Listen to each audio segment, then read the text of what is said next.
Okay, Jenny, so as we said at setup, it was about getting your shoulders more in a sort of tilt that way, okay? You had yourself. Well, this is the first one, okay? Yeah. With your shoulders leveled off, okay? This left arm now kinked in towards your body there, okay?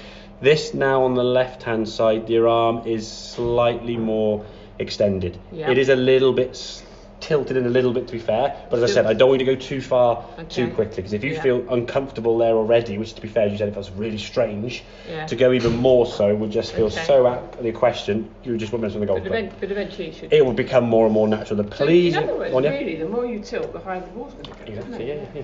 Well, to a point. There is a point you obviously go too far, then you start hitting on the way up and stuff. But generally speaking, the more your spine angle is kind of tilted behind the golf ball, the more launch you're going to get with the golf ball. The good thing with these, just look at these two swings sort of synced up side by side. If I just clear that, go here, draw, clear that, come here, clear, there we go. Just look at the difference in the backswing and how much more turns. On the left hand one, we're going to make a better turn with our hips. Look how much further that backswing. Look at the right hand one. Yeah. The right hand one's very lifty. Your shoulders haven't really gone back behind the golf ball. Your right hip is kind of popping up and to the side there. That knee sort of moving in quite a lot on that right hand one. And it's a very shortish backswing. And that's how far back you were going. Look how much further. That's why you got more power, because you've created a good backswing.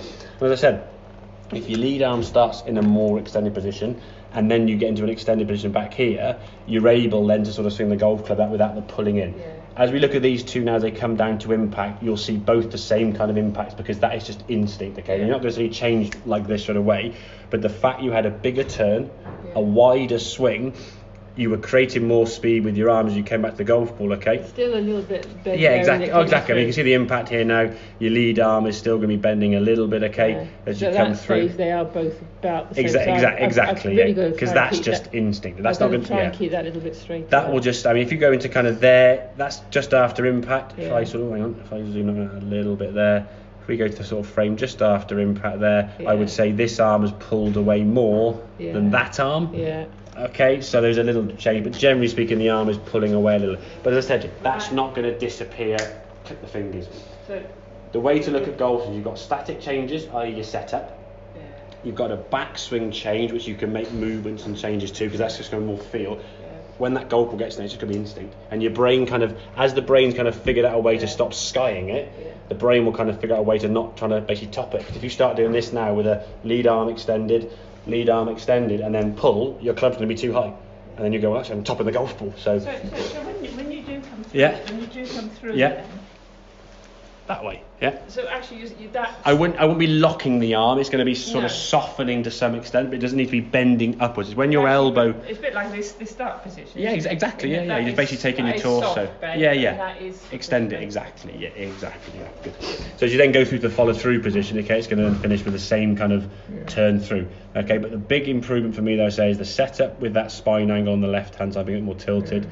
The biggest change is that backswing. I mean, that for me, I mean, we can still see your right shoulder on that right hand one, with the left hand, when you really turned around the corner, as I said, get that hip to kind of go around the corner behind you. So you're turning, your pelvis is kind of rotating around the centre of your spine. It's not balance too. Exactly. Well, thinking, if you think your goal swing, if your hips are going this way to the right on the way back, your shoulders are going this way, your head's going that way, and now you try and swing the golf club down at your speed, well, your balance is going to be all over the place, because if you stay in those positions, you're going to hit the ground way behind the golf ball, and then of course you've got to try and make an adjustment, and the brain's very clever to figure out what's going wrong, but the way it tries to figure things out, it has no regard for what your balance is going to be like. So then you sort of and then you're losing balance, then of course then you've got to try and compensate for the loss of balance. Well, the brain goes, oh, we're losing a bit of balance, okay, we'll do this now. So it adds another thing to your game. So you often find 3 or 4 things get added just subconsciously.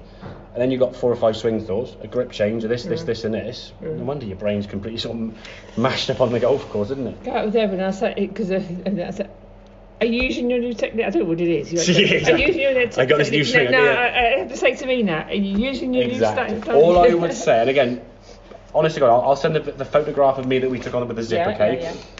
Play for a couple of games this week and so on into next week, and then maybe this time next week, so Friday next week, when you're at home, able to take a photograph and use in the garden, take a just face on snapshot of your spine, so you get vision of the zip, then maybe have a coat with a different zip or whatever it may be, so you can see it, send it through. and I can say, yeah, good, bad, or maybe just you Brilliant. could and then we'll keep track of that. So maybe like in a month's time, then we can sort of look back and say, okay, how's that spine looking? Yeah. And then reconvene with another sort of session to look at how that progression is going with this left arm. There's no point changing this until this is completely correct. Yeah. Otherwise, you're trying to adjust something that doesn't need adjusting yet. Yeah. Make sense? So that's